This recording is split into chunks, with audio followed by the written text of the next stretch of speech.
अस्सलाम वालेकुम। दीन इस्लाम में आप सभी को खुश आमदीद।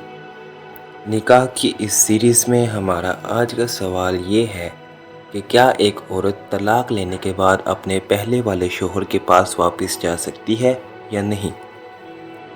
सही बुखारी में इसके मुतल्लिक एक वाक़या है कि हज़रत मुअक्किल बिन यसार रहमतुल्लाह अलैह की बहन को इनके शोहर ने तलाक दे दी, लेकिन जब इद्दत गुजर गई और तलाक बाइन हो गई तो इन्होंने फिर इनके लिए पैगाम निकाह भेजा।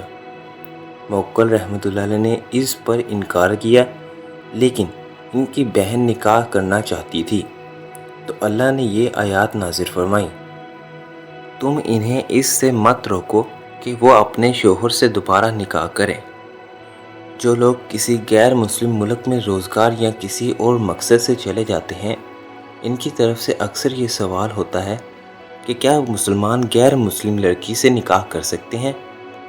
कुरान ने इसके मुतल्लिक इरशाद फरमाया, और पाक दामन मुसलमान औरतें और जो लोग तुमसे पहले किताब दिए गए, इनकी पाक दामन औरतें भी हलाल हैं जबकि तुम इनके महर अदा कर दो, और इस तरह कि तुम इनसे बाकायदा निकाह करो। निकाह करने की सही उम्र क्या है?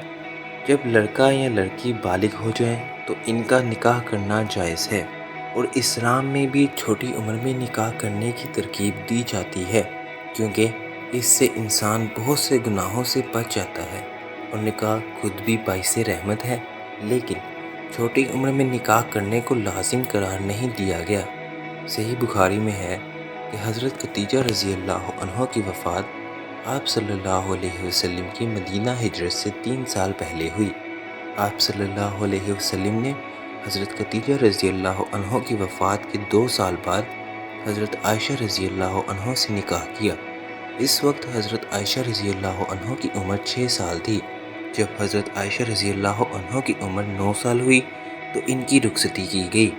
इस हदीस के मुताबिक जब एक लड़की 6 या 9 साल की हो जाए तो इसका निकाह करना जायज़ है।